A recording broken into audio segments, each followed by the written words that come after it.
지난 시간에 우리는 누가복음의 그 말씀을 통해서 누가복음 4장 24절에 선지자가 고향에서 환영을 받는 자가 없다라는 그 말씀을 하신 후에 예수님께서 자신을 죽이고자 하는 이 나사렛 사람들을 떠난 이야기까지의 그 말씀을 우리는 함께 나눴습니다.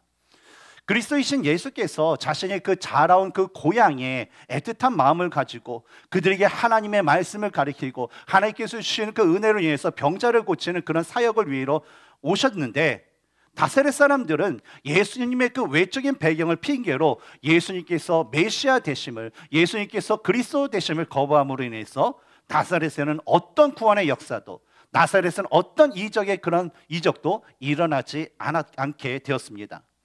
다시 말하면 나사렛 사람들은요, 자신들의 그 시선을 하나님께 집중하는 그런 습관을 가지지 못하고 오히려 인간적인 것에 집중하려는 그 습관으로 인하여서 하나님께서 예수님을 통해서 부어주시려는 그 구원의 은혜와 그 모든 축복을 스스로 거부하였다라는 그런 말씀이었습니다.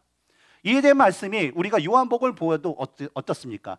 예수 그리스도께서 이 땅에 빛으로 오셨지만 사람들은 어때요? 그 빛으로 인해서 자기의 그런 더러운 것, 죄악된 것이 드러날까 봐 오히려 스스로 그 예수님, 빛으로 오신 예수님을 거부했다라는 그 말씀처럼, 바로 나사렛 사람들은 바로 예수 그리스도를 스스로의 그 의지를 가지고 그들을 거부한 것이었습니다. 이어서 나눌 오늘의 그 말씀을, 이랬던 그 나셋을 떠나 다시 이 가버나움이라는 그 동네에 오셔서 예수님께서 행하신 사역들에 대한 그런 말씀입니다.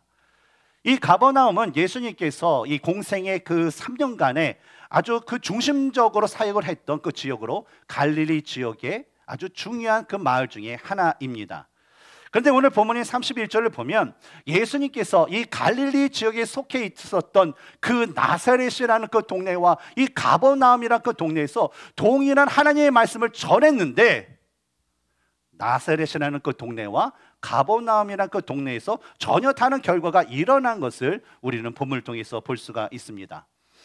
오늘 본문의 말씀을 통해서 저는 여러분과 함께 예수님을 믿는 자들이 어떠한 삶을 살아야 하는지에 대해서 우리가 함께 나누면서 동일한 은혜가, 또 하나님의 그 충만하신 은혜가 또 저와 여러분 가운데 있기를 주님의 이름으로 축원합니다.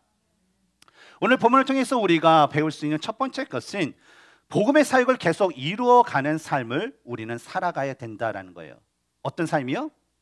복음의 사역을 계속 이루는 삶.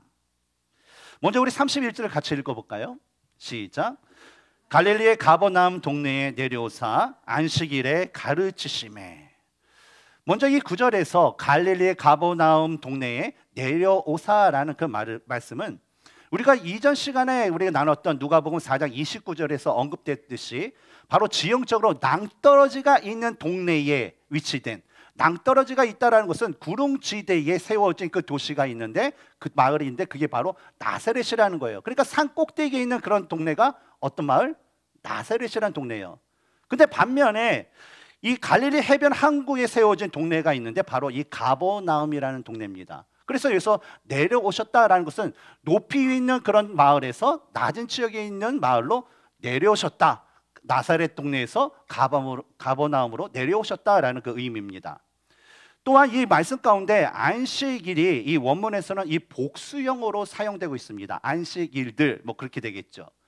이 뜻을 볼 때에 예수님께서 가버나움에 오셔서 안식일에 회당에 들어가셨다라는 것은 어느 특정한 한 날, 오늘은 뭐 신목사님이 있으니까 교회에 와야지, 그리고 없으니까 안 갔다, 뭐 그런 어떤 특정한 날을 얘기하는 것이 아니라 안식일마다 가버나움에 있는 그 회당을 다니시면서 하나님의 말씀을 가르치면서 하나님께 예배드리는 삶을 살았다라는 것입니다. 근데 어떻게 보면 이와 같이 예수님께서 안식일에 회당에 들어가셨다라는 것이 뭐 우리가 생각하기에는 당연한 것 아니야? 뭐 안식일인데 당연히 회당에 가서 하나님의 말씀을 가르치고 예배드리는 거 당연한 거 아니야? 아니 주일이 됐으니까 우리가 교회에 와서 예배드리는 거 아니야? 라는 것처럼 우린 단순하게 생각할 수 있을 것입니다. 근데 저는 이전에 며칠 전에 있었던 나사렛에 있었던 그 사건으로 이 완전한 인간신 예수님이 회당에 대해서 어떤 마음을 가지셨을까라는 그런 생각을 한번 해보았습니다.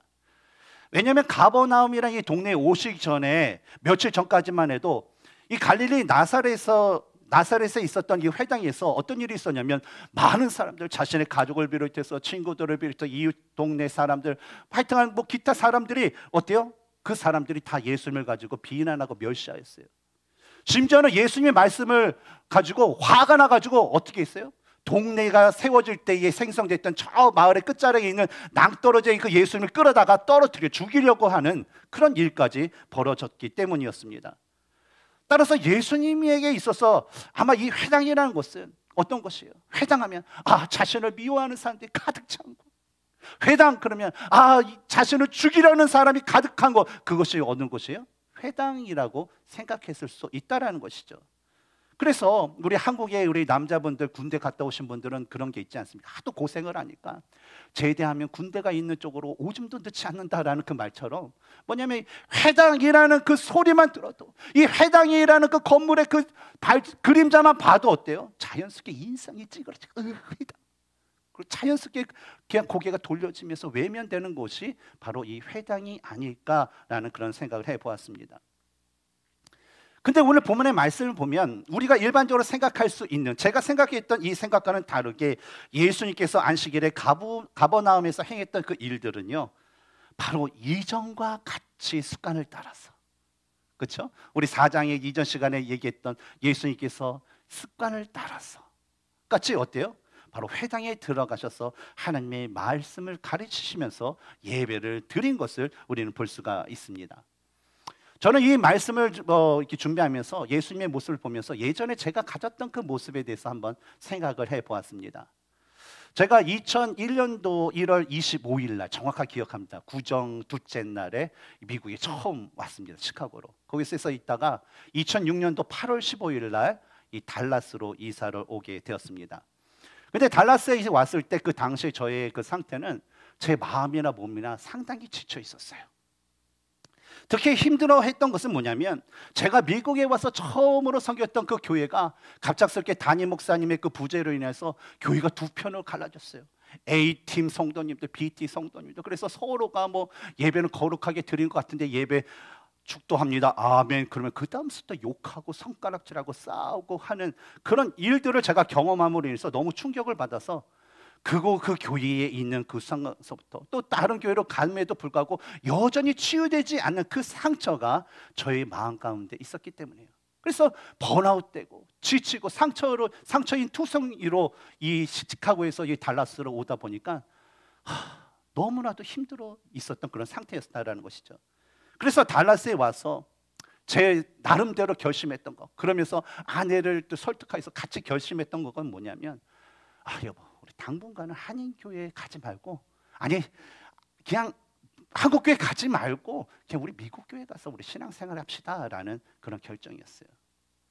왜냐하면 당시에 그 저에게 있었었는데 그 상처로 인해서 한인교회 그러면 미움과 분쟁과 싸움과 그 다툼이 있는 곳이 바로 한인교회다라는 그 인식과 그 마음이 가득했기 때문입니다. 그래서 저와 아내는요, 이 주일이 되면 주일마다 학교 이 근처에 있는 그런 교회를 이렇게 다니기 시작했고, 또 익숙해다 보니까 이 달라스에 유명한 교회 있지 않습니까? 뭐 달라스 뭐 퍼스트 베티스트 처치 달라스도 있고, 뭐 펠로십 처치도 있고, 프레스턴도 있고, 하여튼 유명하다라는 그 교회는요 매주마다 이렇게 다녔던 것 같아요. 근데 이 다니다 보니까 처음엔 너무 좋았어요. 딱 가보니까 큰 교회, 건물이 멋있죠. 딱 들어갔더니 음량 시스템, 조명 시스템. 제가 어렸을 때부터 큰 교회에 있으니까 그러고 눈이 탁 들어와요. 와, 화려하다. 와, 돈 많이 투자했겠다. 그리고 멋진 찬양팀, 모든 섹션이 다 갖춰 있고, 뭐 싱어들이 있는데 완전히 프로페셔널이, 한 사람 한 사람이 가수, 찬양 가수 같아요. 그리고 큰 성가대가 막 부르면서 감동을 주는데 너무 좋았어요. 그리고 예배 마치거나 또 가게 되면 이 미국 분들의 그 나이스한 모습 있지 않습니까? 하이 굿모닝 하면서 이렇게 반겨주는 그 모습이 너무나도 좋았습니다. 그런데 그런 시간들을 한 주, 두 주, 한 달, 두 달 이렇게 겪으면서 왠지 모르게 제 마음에 채워지지 않는, 더욱더 커져가는 그 공허함이 저에게 있게 되었습니다. 그래서 이런 문제를 가지고 하나님께 기도했어요. 하나님, 제가 하나님께 주일마다 예배도 드리고 하나님께 드릴 그 예물도 제가 정성껏 드리고 열심히 하나님께 기도하는데, 하나님 왜 저의 마음에는 이 채워지지 않는 이 공허함이 있습니까? 왜 저의 마음은 자꾸만 이렇게 답답한 것이죠? 라는 그 기도를 하게 되었어요. 이런 기도를 하던 어느 날 하나님께서 저희 마음 가운데 이런 메시지를 주셨습니다. 뭐냐면, 용호야, 내가 언제 나에게 예배를 드렸니? 야, 용호, 네가 나에게 예배를 드렸다고 하는데 나는 네가 드린 예배를 받아본 적이 없어. 저는 그런 마음을, 그런 말씀을 주셔서 너무나 충격적이었어요. 그래서 다시 한번 제 자신을 되돌아보면서 하나님께 기도하기 시작했어요. 하나님, 무슨 말씀이에요? 제가 예배 드렸잖아요. 제가 예물 드렸잖아요. 기도했잖아요. 하나님, 근데 저의 예배를 받지 않으셨다니요. 근데 어느 순간 하나님께서는요, 저의 잘못된 모습을 보여주셨어요. 바로 제가 하나님께 드렸다는 그 예배의 중심에는요, 하나님이 계시지 않고 바로 제 자신이 먼저였어요. 제가 하나님께 드렸다는 그 예배에는요, 하나님이 아니라 바로 제 자신을 위한 마음이 가득했었다라는 것을 깨닫게 되었다라는 것이죠. 왜냐하면 제가 잠시 동안 한인교회를 떠나서 이 미국 교회를 찾아다녔던 가장 큰 이유는요, 어떻게 하면 하나님께 내가 온전한 예배를 드릴 수 있을까? 내가 어떻게 하면 내가 온전한 그 믿음을 가지고 말씀대로 살아갈 수 있을까라는 그 고민과 갈등으로 내가 그 미국 교회를 찾아간 것이 아니라, 웬만하면 나를 힘들게 하지 않는 사람들, 나를 파도하지 않는 그 사람들, 내가 그래서 편안하게 그냥 예배 드리다 올 수 있는 것. 또한 유명한 교회 그 다니면 그래도 누군가 어느 교회 다녀요? 이 교회 답니다. 우와, 그 교회 다녀요. 하는 그런 사람들의 반응에 스스로 내 만족감과 위로감을 찾기 위해서 그 미국 교회를 다녔다라는 것입니다. 저의 경우가 그렇다는 거예요.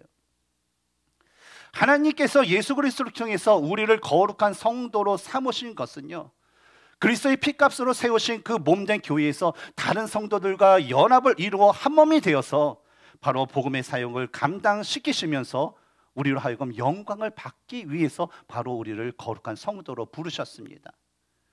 이와 같이 교회 안에서 다른 성도들과 우리가 온전한 연합을 이루어 하나가 되기 위해서는요, 바로 예수님의 말씀처럼 남을 위해서 내가 먼저 희생하고, 내가 먼저 사랑하고, 내가 먼저 용납하고, 내가 먼저 섬겨야 하는데, 저는요, 제가 받았다는 하늘 보기에는 너무나도 작은 것, 그 작은 상처를 핑계 삼아서요, 예수님의 말씀대로 행하면서 한 교회에서 성도들과 연합하는 것과 또 복음의 사역을 감당하는 것을요, 그동안 제가 잊고, 잃어버리고, 그냥 버리고 싶은 그 마음으로 지내왔다라는 것이에요. 그러니 제가 하나님께 드렸다는 그 예배는요, 결국 뭐예요? 하나님이 받으시기 합당한 그 예배가 아니라 내 자신이 받기 합당한 그 예배였다라는 거예요. 그러니까 당연히 하나님께서, 용호, 네가 언제 나한테 예배 드렸어? 언제? 그런 말씀을 하실 수밖에 없는 것이었습니다. 저는 이러한 저의 모습에 대해서 하나님께 회개한 후에 또 하나님과 그 관계를 회복하기 위해서 진짜 최선을 다해 열심히 노력을 했습니다. 그리고 이 하나님의 은혜로 또 예배 가운데 회복시켜주시고 말씀과 기도 가운데 회복시킴으로 하나님의 관계를 회복하자 제가 다시 한인교회에 가서 하나님께서 저에게 주신 그 사명을 다시 감당하는 것이 얼마나 기쁘고 얼마나 행복하고 얼마나 신나는 일인지를 다시 한번 깨닫게 되었어요. 그래서 제가 아침부터 밤늦게 이제 주중에는 일을 하지 않습니까? 토끼 같은 우리 아내와, 그렇죠? 우리 사랑스러운 우리 3명의 그 자녀들을 키우기 위해서 아침 일찍부터 저녁까지 일해도 어때요? 예배 시간이 되면 피곤한 몸을 이끌고 예배 드리는 게 좋고, 밤이고 낮이고 교회 목사님이 신목사 좀 도와줄 수 있어? 그럼 거기 가서 같이 도와주는 것이 너무나도 저는 기뻤습니다. 물론 그 이후에도요, 여러 가지 일들이 있어 좀 마음이 낙심되고 좀 힘든 그런 일들이 있었어요.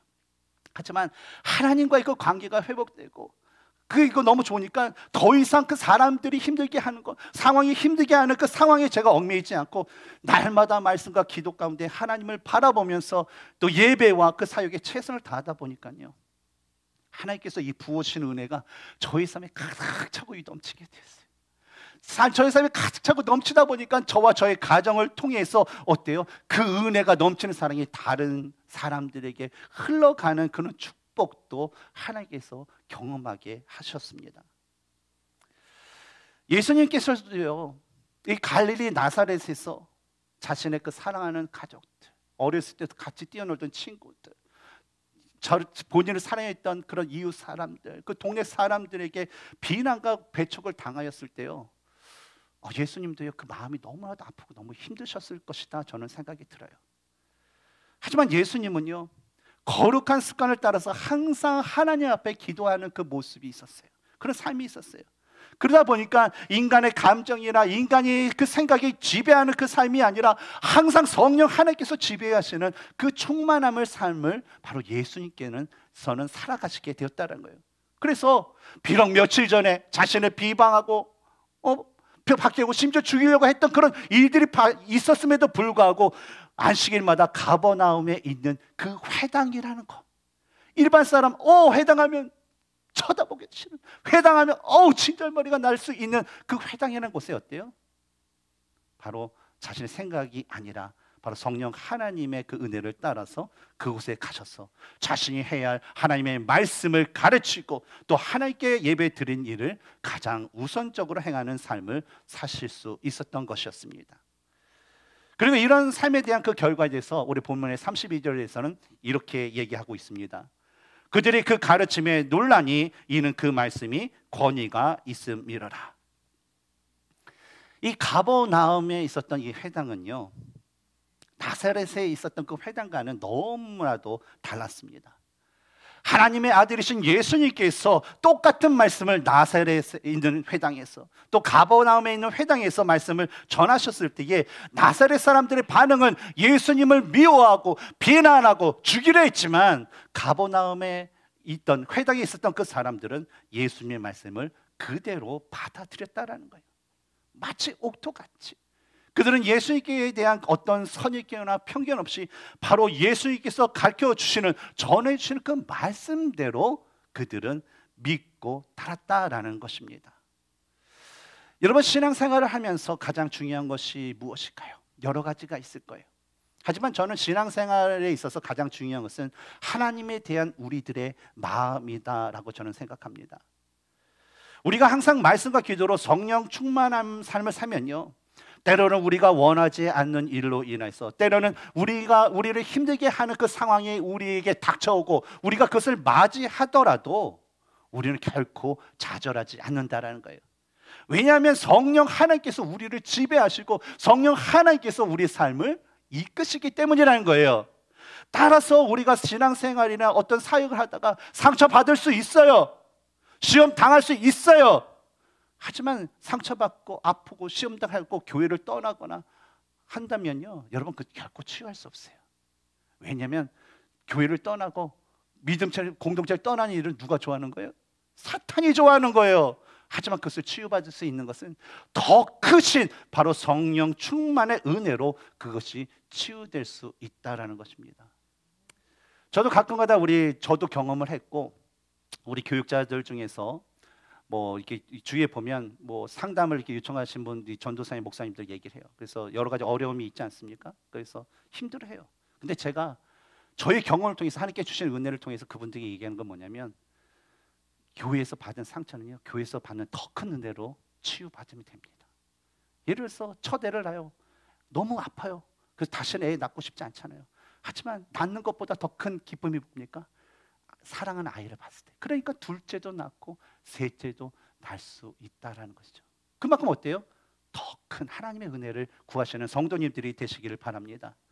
그러므로 여러분, 어느 상황 속에서도요, 이런 항상 하나님의 그 권위 있는 말씀을 붙드시기 바랍니다. 그리고 그분을 바라보고 그분의 위로하심을 구하면서 우리가 있어야 할 그 복음의 자리에서 우리가 해야 할 그 복음의 그 사역을 최선을 다해서 하시는 우리 성도님들이 되시기 바랍니다. 그러면요, 성령 하나님의 역사로 우리들의 그 삶이 하나님의 그 기쁨이 되고요, 바로 영광 돌리는 삶을 살 수 있을 것입니다. 저는요, 이러한 삶을 여러분과 제가 함께 협력해서 하나됨으로 이루어 나가기를 주님의 이름으로 축원합니다. 두 번째로 우리 말씀을 통해서 배울 수 있는 것은 바로 복음의 능력이 지배하는 삶을 우리는 살아야 된다라는 겁니다. 32절을 보면 그들이 그 가르침에 논란이 이는 그 말씀이 권위가 있음이러라 라는 그 말씀처럼, 이 예수님의 그 말씀은요, 그 누구의 말씀보다도 권위가 있었고, 그 권위 있는 그 말씀을 인하여서 그 듣는 모든 자들이 깜짝 놀라는 그런 상황을 받게 되었어요. 왜냐하면 지금까지 수많은 그 랍비들이요 안식일마다 회당에서 기다리면서 자기 손대로 이 석인관이 건네주는 두루마리에 기록된 말씀을 읽고 해석하고 사람들에게 전해줬어요. 하지만 그들이 가르쳐준 그 말씀은 그저 자신의 그 선임이 이전에 했던 말을 인용하여서 이랬다더라 라는 그런 전달일 뿐이었다라는 것이죠. 그러나 예수님의 경우에는요, 이 충만하신 그 지혜를 통해서 하나님께서 그 백성들에게 전하고자 하시는 그 말씀을 어때요? 그 진리의 말씀을 가르쳐 줌으로 인해서 그들이 하나님의 뜻, 하나님이 자신을 향한 그 말씀을 듣고 그들이 가지고 있던 영적인 갈증과 그 갈망, 그 모든 것들을 바로 해소함을 받을 수 있었기 때문이었습니다. 그런데 이처럼 하는 예수님께서 권위 있는 말씀으로 사람들이 감동을 주고 깨달음을 주는 그 순간에 갑자기 돌발적인 이상한 상황이 그 회당 가운데 벌어지게 되었어요. 우리 33절을 읽어볼까요? 시작. 회당에 더러운 귀신 들린 사람이 있어 그게 소리 질러 이르되. 여러분 무슨 상황이 벌어졌다는 건가요? 그냥 하나님의 말씀을, 예수님께서 하나님의 그 말씀을 전하고 하나님께 예배드리는 그 회당 안에 하나님의 그 예배드리는 사람들 뿐만 아니라 누가 있었다라는 거예요? 귀신 들린 사람이 있었다라는 거예요. 그래서 예수님께서 말씀을 전하고 계실 때 갑자기 이 귀신이 돌발해서 예수야 그러면서 이렇게 큰 소리를 지르게 됐다라는 거죠. 여러분 뭐 지금까지 귀신 들린 사람 못 보셨어요? 뭐 영화 속에서도 봤잖아요. 그 이상을 하고 막 큰 소리 지르고 하는 것처럼 막 예배 가운데 갑자기 그랬다는 거예요. 근데 이 구절을요, 동일한 사건이 기록되어 있는 이 마가복음 1장 23절과 이 원문에서 함께 비교해 보면 약간의 그 차이가 있습니다. 마가의 경우에는요, 이 귀신 들린 자를 어쩌면 더러운 영을 가진 자다라는 그 의미로 이걸 기록했어요. 하지만 누가의 경우에는 더러운 귀신에 의해 지배당한 자다라는 그 의미로 바로 귀신 들린 자를 기록을 했다라는 것입니다. 그런데 누가가 이와 같은 표현을 사용한 것은 성령 하나님의 지배를 받는 삶과 더러운 귀신의 지배당하는 삶을 비교하여 보여줌으로 인하여서 바로 하나님의 자녀들이 살아야 될 삶이 무엇인가라는 것을 바로 우리로 하여금 알게 하기 위해서 이런 표현을 사용하신 것입니다. 성경을 보면 많은 경우에 귀신이라는 그 단어 앞에 이 수식어가 붙게 되는데 주로 더러운이라는 그 수식어가 붙게 됩니다.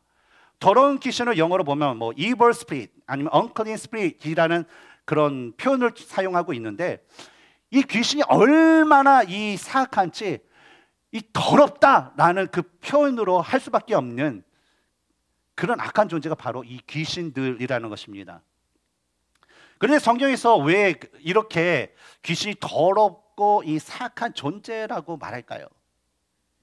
왜냐하면 이 귀신들은요, 본인들의 그 대장, 바로 마귀, 사탄의 그 명령을 받아서요, 사람을 괴롭게 하고 고통을 주고 그래서 파멸하게 하고 멸망시키는 그 목적을 가지고 있고요. 이 목적을 달성하기 위해서 수단과 방법을 가리지 않아요. 별별 짓을 다 하면서 결국 멸망시키려는 그 목적을 달성하려고 이 귀신들은 난리친다라는 거예요. 특히 이 더러운 귀신이 사람들을 파멸시키는 가장 심각한 방법이 있는데 그것은 바로 귀신 들림이라는 것입니다. 이 귀신 들림이라는 것은 이 귀신의 영이 이 사람의 영혼 속에 상당히 깊이 침투하였어요. 이 사람의 어떤 영, 또 사람의 어떤 잠재의식, 사람의 그 현재 의식이 바로 이 귀신이 이제 좌우지하고 귀신에 의해서 이끌려가는 그런 상태가 바로 이 귀신 들림입니다. 그러나 여러분 걱정할 필요가 없는 것은 우리가 진정으로 거듭나서 구원받은 그 그리스도인이라면 우리 안에는요 성령 하나님께서 이미 임재해 계세요. 임재해 계시기 때문에 이러한 심각한 귀신들이 우리 틈탈 때 어때요? 성령께서 나가라, 꺼져라 하면서 우리를 보호해 주신다는 거예요. 그러니까 우리가 진짜 예수님을 믿고 구원받았다면 우린 귀신 들릴 그런 염려, 걱정할 필요 없이 그냥 안전하게 하나님만을 찬양하면 된다는 거예요. 그런데 우리 한 가지 우리 조심해야 할 점이 있다면 바로 귀신 들림과 정신병은 서로 구별되어야 한다는 것입니다. 귀신 들림과 정신병을 구별할 수 있는 대표적인 세 가지 그 특징이 있는데 첫 번째로 이 귀신 들린 자는요 초자연적인 능력을 가지고 있다는 거예요. 예를 들면 우리가 성경에서도 볼 수도 있을지 마가복음 5장에 보면 이 귀신 들린 자가 하도 난리치고 막 이렇게 사람을 해하니까 사람들이 쇠사슬을 묶어버렸어요. 그랬더니 어때요?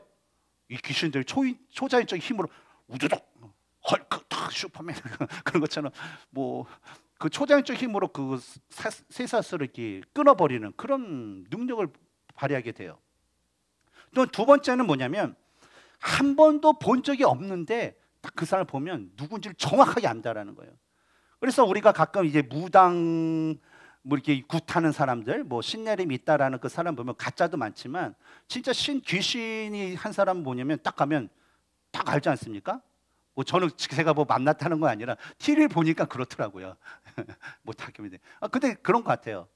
왜 귀신이 알아요? 그래서 너 누구냐? 너 알지? 뭐 그러면서 그러니까 깜짝 놀라게 되죠.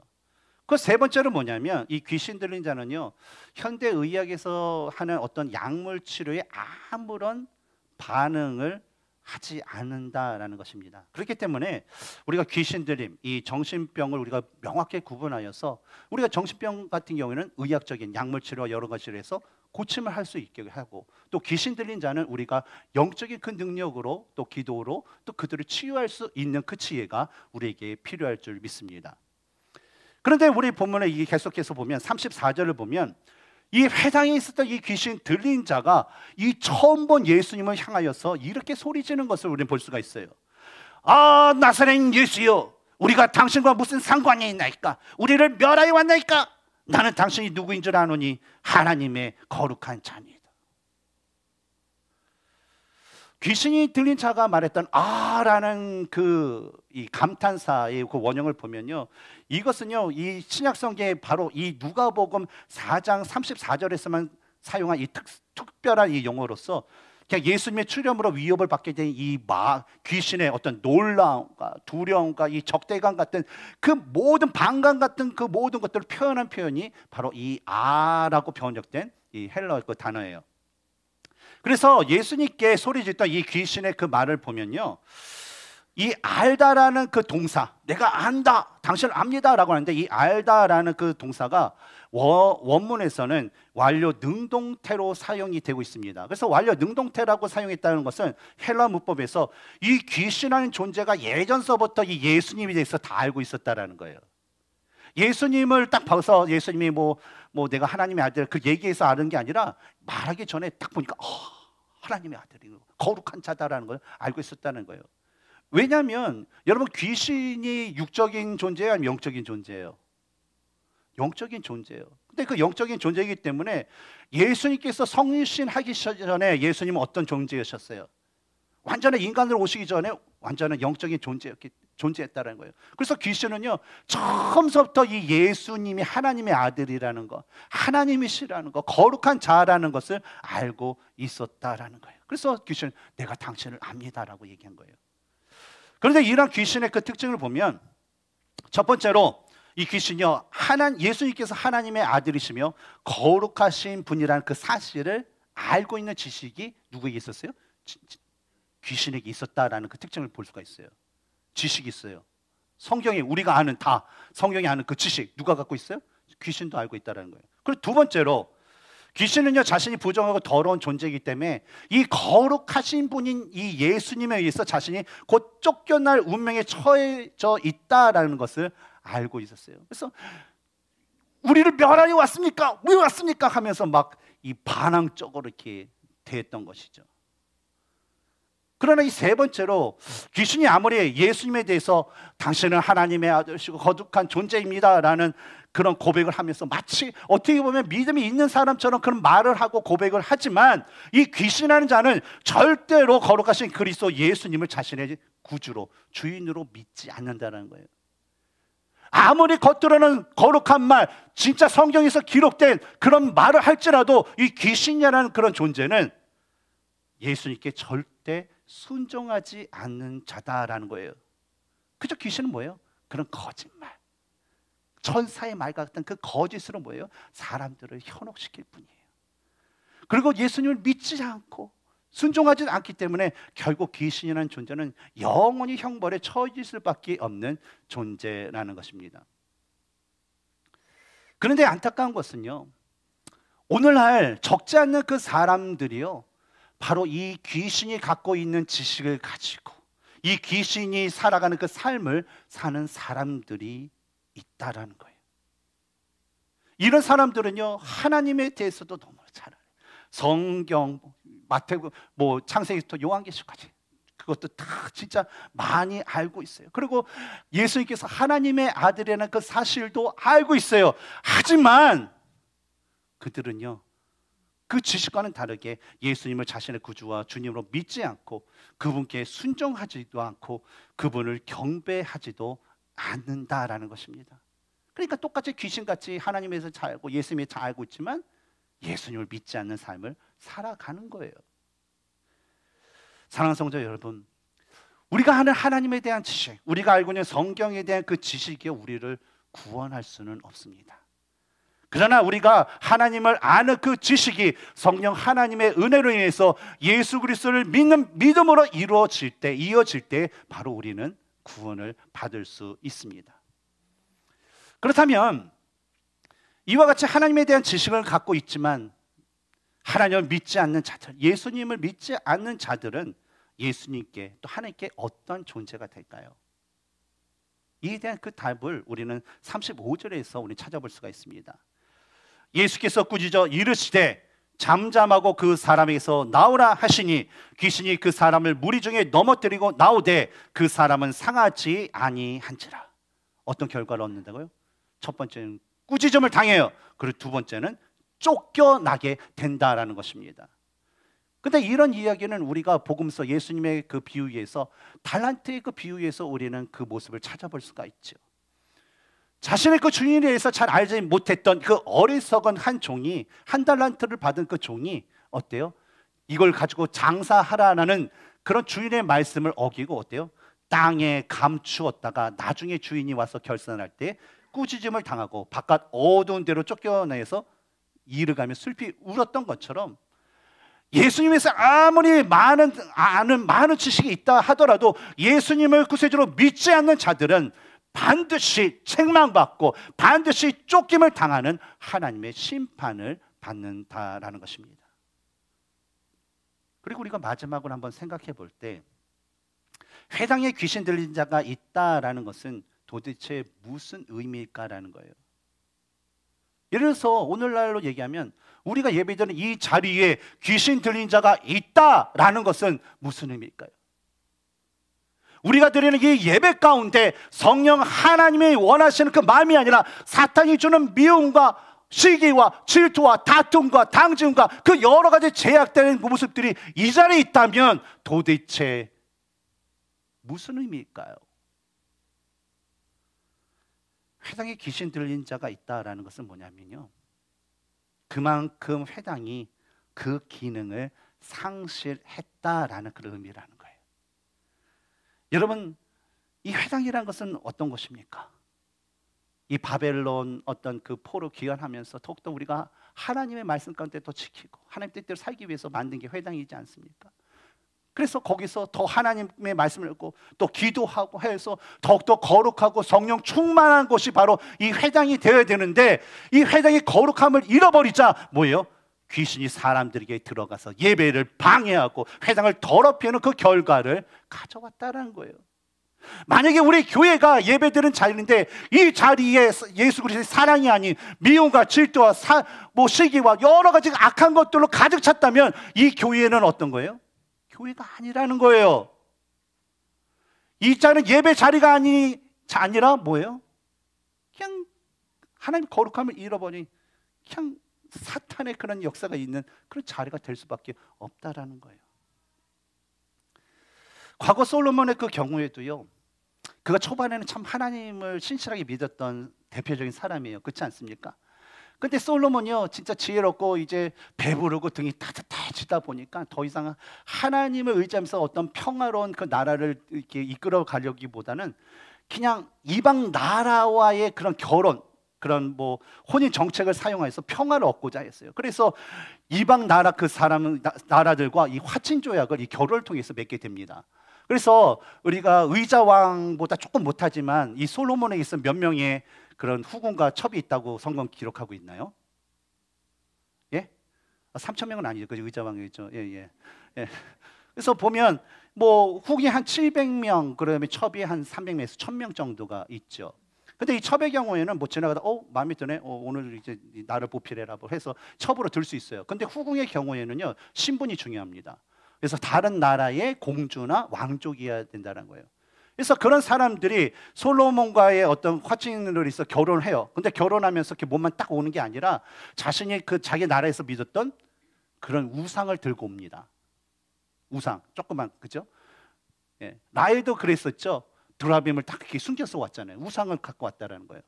그런데 후궁이 왕족이잖아요. 그러면 700명의 이제 자기 신을 가져왔다 그러면 결혼을 통해서 솔로몬 시대 때 이스라엘에 들어왔던 우상은 앤리스 몇 개의 우상이 있다라는 거예요? 700개가 된다는 거예요. 앤리스트 플러스 알파인 거죠. 근데 이것에 대해서 하나님께서는 그들을 책망하셨어요. 하지만 그들이 회개하고 그 모든 그런 우상들을 다 없애버리지 못하고 제약에 빠짐을 인해서 결국 이스라엘은 어떻게 됐습니까? 솔로몬 시대 이후에 남유다와 북이스라엘로 갈라지게 되고, 그들이 더욱더 회개하지 않음으로 인해서 이 북이스라엘과 남유다는요, 아수르와 바벨론에 의해서 멸망당하고 최종적으로 이스라엘 백성들은 하나님께서 허락하신 그 땅에서 쫓김을 당하는 그런 결과, 그런 심판을 받게 되었습니다. 그러므로 성도된 우리는요, 우리의 개인의 삶이나 가정이나 교회가요, 항상 이 복음의 능력에 지배되고 성령이 충만한 곳이 될 수 있도록 우리는 항상 성령 하나님의 그 도우심을 구하면서 힘써야 할 것입니다. 이제 우리 삶에서 계속적으로 우리 스스로에게 질문할 것이 있습니다. 그 뭐냐면 나는 누구인가라는 거예요. 그래서 나는 누구인가라는 그 질문에 우리가 답을 가져야 될 것은 더 이상 우리 자신을요, 이 세상에 얽매여 살아가는 연약한 존재가 아니라 바로 전능하시고 거룩하신 하나님의 자녀라는 그런 정체성을 우리는 가져야 된다는 거예요. 여러분께 한번 질문하겠습니다. 여러분 누구십니까? 나는 하나님의 자녀예요. 그렇게 대답하셔야죠. 당신은 누구입니까? 저는 이게 말단 직원이고 그런 거 말고요. 우리 하나님의 자녀, 전능하신 하나님의 자녀다라는 그것을 우리 갖고 있어야 돼요. 그리고 이를 위해서요, 우리의 삶에서 하나님께 주신 그 복음의 사역이 계속적으로 이루어져 갈 수 있도록 우리가 있는 자리에서 여러분 만나는 사람에게 복음을 전해야 돼요. 사랑을 전해야 돼요. 말하기 부끄러우면요, 여러분이 그 복음의 그냥 훨씬 향기가 되세요. 왠지 그 사람 보면 향긋한 향기가 나는데 그리스도의 향기더라라는 그 고백이 나타날 수 있도록 여러분 있는 자리에서 그것에 힘쓰시기 바랍니다. 그리고 여러분의 삶이, 우리의 삶이 바로 복음의 그 능력이 지배될 수 있는 그 삶이 될 수 있도록 항상 우리가 말씀과 기도 가운데 성령의 그 충만한 삶을 이룰 수 있도록 우리는 살아가야 될 믿습니다. 또 아울러서 여러분 잊지 말아야 될 것은 하나님과 예수님에 대해서는 알아요. 근데 여전히 하나님과 예수를 믿지 않는 자들이 있으면 그들을 위해서도 여러분 기도하셔야 돼요. 그들과 하나님 사이를 가로막고 있는 그 악한 영들이 성령 하나님의 강권의 능력으로 사라질 수 있도록 여러분 그들을 위해서 끊임없이 간절하게 여러분 기도하시는 우리 성도님들이 되시기 바랍니다. 그래야 해서요, 우리가 항상 성령 충만한 삶을 통해서요, 여러분 하나님께 인정받는 하나님 자녀들이 되시기 바랍니다. 그래서 여러분 성령 충만한 삶을 살면서 진짜 여러분의 그 삶을 통해서 하나님께 영광 돌리는 그런 성도님들이 되시기 바랍니다. 그래서 주님 보시기에, 주님 만날 때, 주님, 제가 주님을 위해서 살았던 거 기억하시죠? 제가 드렸던 예배 기억하시죠? 그래, 알지. 네가 그때 나를 위해서 눈물 흘려 기도했잖아. 네가 나를 위해서 땀을 쓰고 있잖아. 그래, 수고했어. 잘했어. 하나님과 하이파이브 할 수 있는 저와 여러분이 되시기를 주님의 이름으로 축원합니다. 우리 기도하겠습니다.